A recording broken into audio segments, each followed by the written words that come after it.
Jérémie, chapitre 52.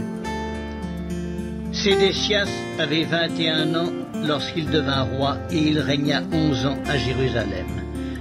Sa mère s'appelait Hamutal, fille de Jérémie de Libna. Il fit ce qui est mal aux yeux de l'Éternel, entièrement comme avait fait Joachim. Et cela arriva à cause de la colère de l'Éternel contre Jérusalem et contre Juda, qu'il voulait rejeter de devant sa face. Et Sédécias se révolta contre le roi de Babylone. La 9e année du règne de Sédécias, le 10e jour du 10e mois, Nebuchadnezzar, roi de Babylone, vint avec toute son armée contre Jérusalem.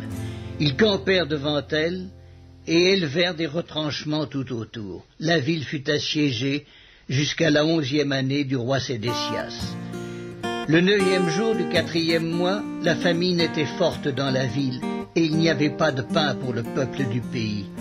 Alors la brèche fut faite à la ville, et tous les gens de guerre s'enfuirent et sortirent de la ville pendant la nuit par le chemin de la porte entre les deux murs près du jardin du roi, tandis que les Chaldéens environnaient la ville. Les fuyards prirent le chemin de la plaine, mais l'armée des Chaldéens poursuivit le roi, et ils atteignirent Sédécias dans les plaines de Jéricho. Et toute son armée se dispersa loin de lui. Ils saisirent le roi et le firent monter vers le roi de Babylone, à Ribla, dans le pays de Hamath. Et il prononça contre lui une sentence. Le roi de Babylone fit égorger les fils de Sédécias en sa présence. Il fit aussi égorger tous les chefs de Juda à Ribla.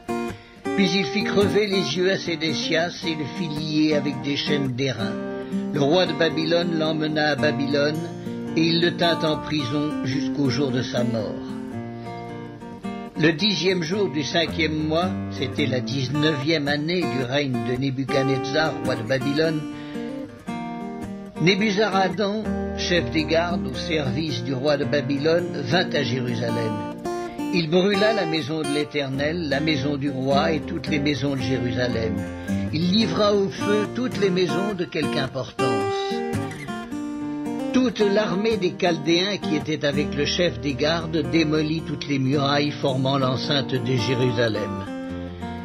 Nebuzaradan, chef des gardes, emmena captif une partie des plus pauvres du peuple, ceux du peuple qui étaient demeurés dans la ville, ceux qui s'étaient rendus au roi de Babylone et le reste de la multitude. Cependant, Nebuzaradan, chef des gardes, laissa comme vignerons et comme laboureurs quelques-uns des plus pauvres du pays. Les Chaldéens brisèrent les colonnes d'airain qui étaient dans la maison de l'Éternel, les bases, la mer d'airain qui était dans la maison de l'Éternel, et ils en emportèrent tous les reins à Babylone. Ils prirent les cendriers, les pelles, les couteaux, les coupes, les tasses et tous les ustensiles d'airain avec lesquels on faisait le service. Le chef des gardes prit encore les bassins, les brasiers, les coupes, les cendriers, les chandeliers, les tasses et les calices, ce qui était d'or et ce qui était d'argent. Les 2 colonnes, la mer et les 12 bœufs d'airain qui servaient de base et que le roi Salomon avait fait pour la maison de l'Éternel, tous ces ustensiles d'airain avaient un poids inconnu. La hauteur de l'une des colonnes était de 18 coudées et un cordon de 12 coudées l'entourait. Elle était creuse et son épaisseur avait 4 doigts. Il y avait au-dessus un chapiteau d'airain et la hauteur d'un chapiteau était de 5 coudées. Autour du chapiteau, il y avait un treillis et des grenades, le tout d'airain. Il en était de même pour la seconde colonne, avec des grenades. Il y avait 96 grenades de chaque côté et toutes les grenades autour du treillis étaient au nombre de 100. Le chef des gardes prit Seraya, le souverain sacrificateur Sophonie, le second sacrificateur et les 3 gardiens du seuil.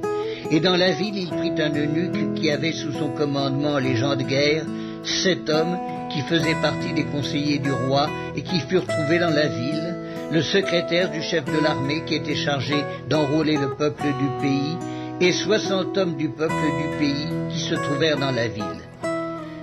Nebuzaradan, chef des gardes, les prit, les conduisit vers le roi de Babylone à Ribla. Le roi de Babylone les frappa et les fit mourir à Ribla dans le pays de Hamath. Ainsi Juda fut emmené captif loin de son pays. Voici le peuple que Nebuchadnezzar emmena en captivité. La 7e année, 3023 Juifs. La 18e année de Nebuchadnezzar, il emmena de Jérusalem 832 personnes. La 23e année de Nebuchadnezzar, Nebuzaradan, chef des gardes, emmena 745 Juifs, en tout 4600 personnes. La 37e année de la captivité de Joachim, roi de Juda, le 25e jour du 12e mois, Évil-Mérodach, roi de Babylone, dans la première année de son règne, releva la tête de Joachim, roi de Juda, et le fit sortir de prison. Il lui parla avec bonté, et il mit son trône au-dessus du trône des rois qui étaient avec lui à Babylone. Il lui fit changer ses vêtements de prison, et Joachim mangea toujours à sa table tout le temps de sa vie.